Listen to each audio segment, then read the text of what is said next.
Hello, my name is Majyambere. I'm working on the project Government and You.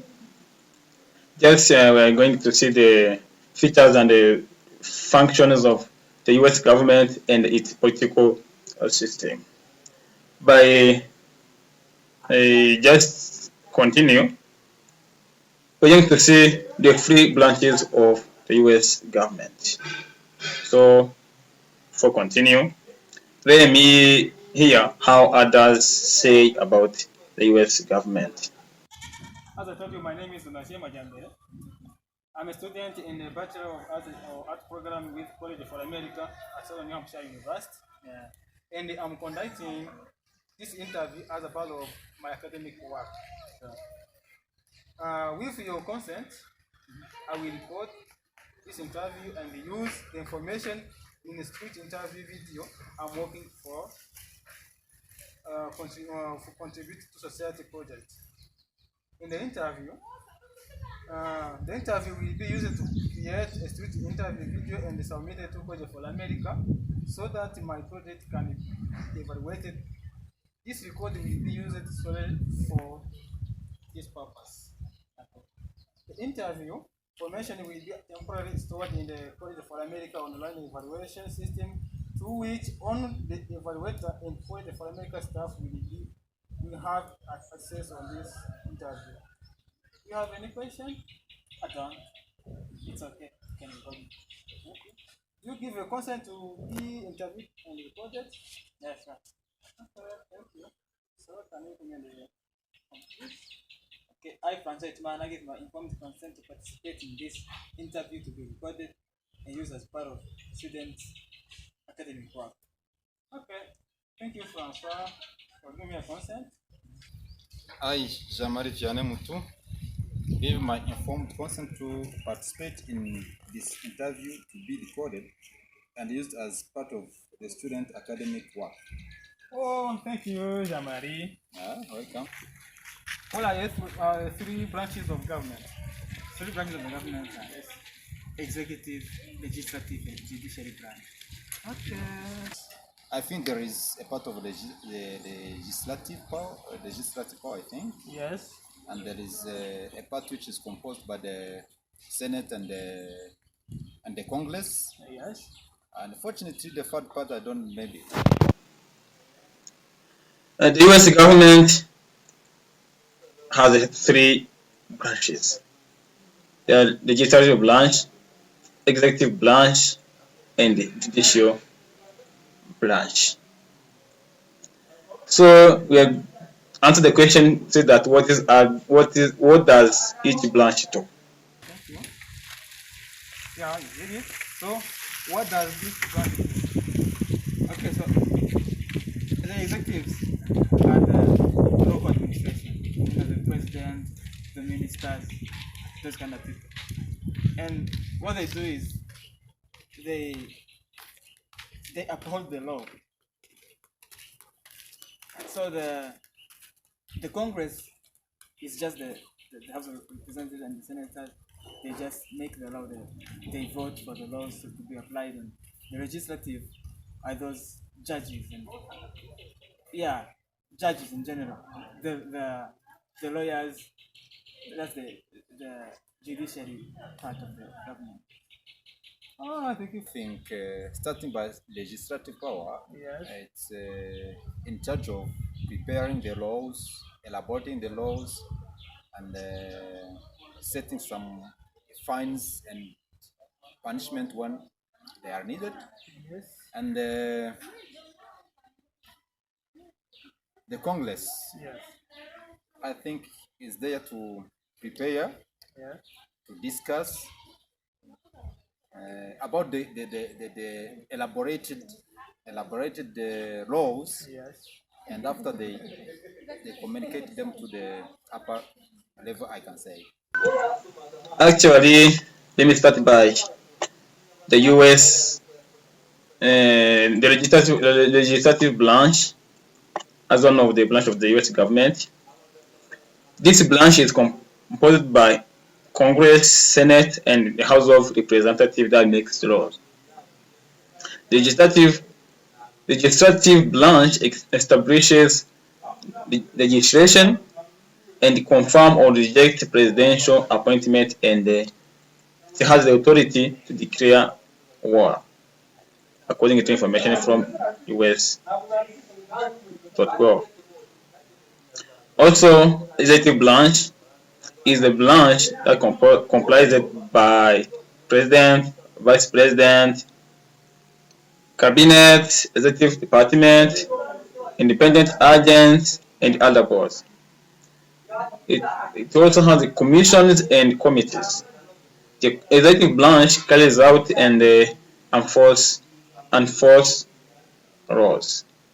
Also, it is information from US.gov.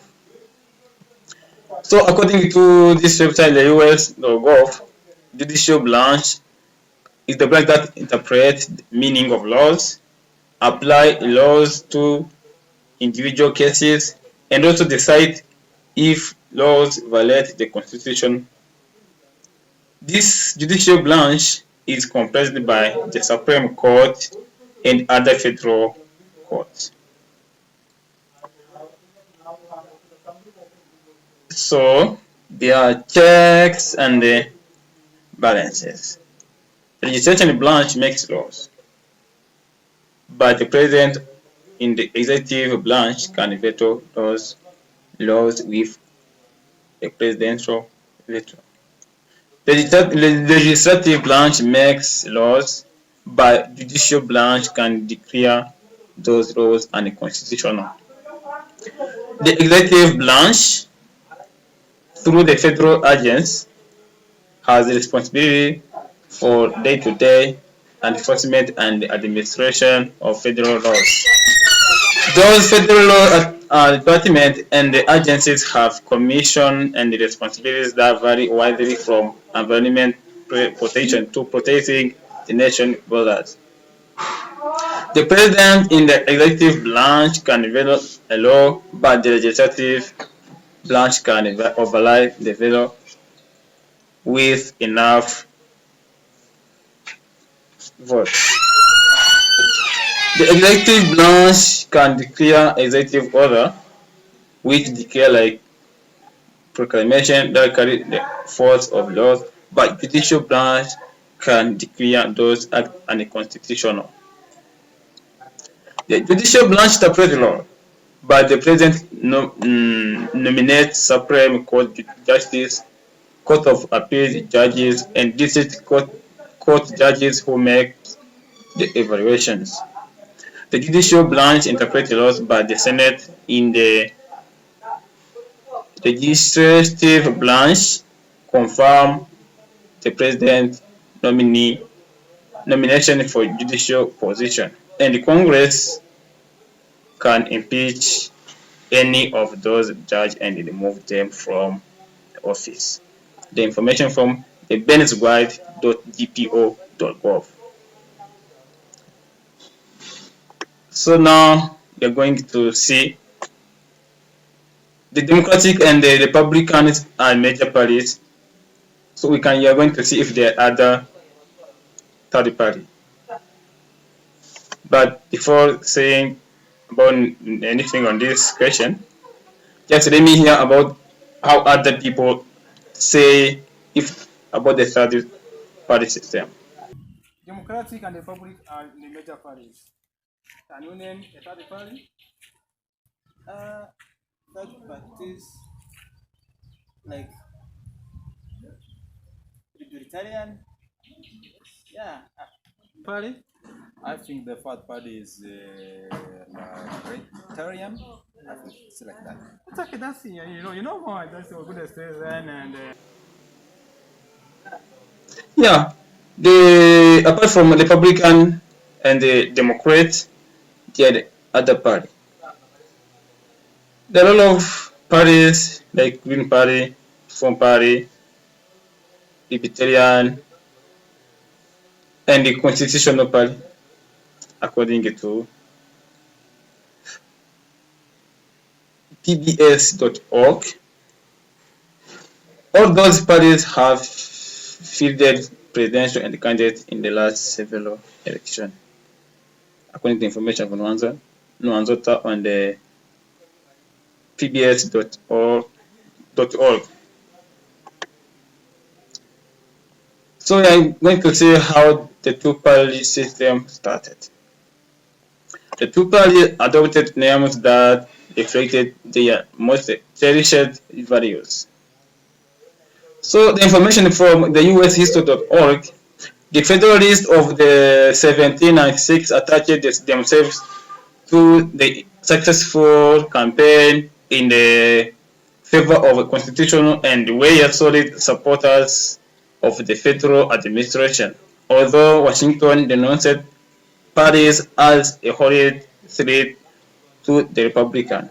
His vice president John Adams became the de facto presidential candidate of the Federalists. The party had its strongest support among those who favored Hamilton's policies. Merchants, creditors, and other urban artisans who built the growing commercial economy of the Northeast provided its most dedicated supporters and this for regional support. Just information from the ushistory.org. Just despite the lack of success in the polls, third party can affect American in different ways. So according to sparknote.com, the third party introduced new idea. Third parties propose main government policy and practices. They put issue on the agenda. Those third parties can force the major parties to address potentially this content and problem. So also the third party keeps the major parties honest, because third party candidates usually have little chance to win. They can speak more frankly than their major parties rivals, addressing facts and issues that major parties would often prefer to ignore. They just, as I said, the information from the sparknote.com. So we're going to answer the question, say that what is the basic process by which a bill becomes a law? A bill to become a law, it's a long process, but in a short form, somebody in the Congress comes up with the idea of a bill, and then it tells to the Congress, the Congress gives it to the committee to learn more about it. They come back to the Congress, they vote. There's several times of voting for the law to become a bill in the House and in the Senate, and then it becomes a law when the government, the president or the legislator signed on it, that it allows the bill to pass. Oh, wow. It's somehow hard, but I can try it. I think any of the member of the parliament Yes. can sit and prepare and get some idea about the law, Yes. which can be elaborated and ameliorated so that can be well prepared for being a law. Yes. After getting that idea, he comes and sits down with the parliament members, Yes. express his idea or her idea. Yes. After expressing his idea or her idea, they discuss together, Yeah. and after, the different parts of the parliament members sit down and they try to vote. Yeah. After voting, they send the idea to the upper level, which can be like the Senate, the member of the Senate. Yes. And when the Senate vote that idea, they send the idea to the government, I can say, which is composed by the president and the other assistant. Yes. And the bill will become a law when the president will put his or her signature on that bill. Okay. Okay, thank you. So a person can draft a bill and a member of Congress can introduce legislation. After drafting a bill, it can be referred to subcommittee for study and hearing. Hearings provide the opportunity to put on the record to view of executive branch, experts, or other public officials and supporters, and opponent of the legislation. After receiving a subcommittee report on a bill, the full committee vote on its recommendation to the House or Senate. When the House or Senate passes a bill, it refers to the other chamber, where it is usually follows the same route through committee and a floor action.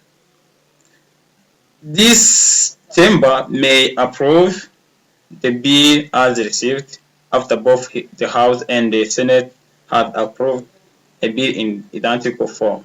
It is sent to the President. If the President approves of the legislation, he signs it and it becomes electoral law. This information from hn.com.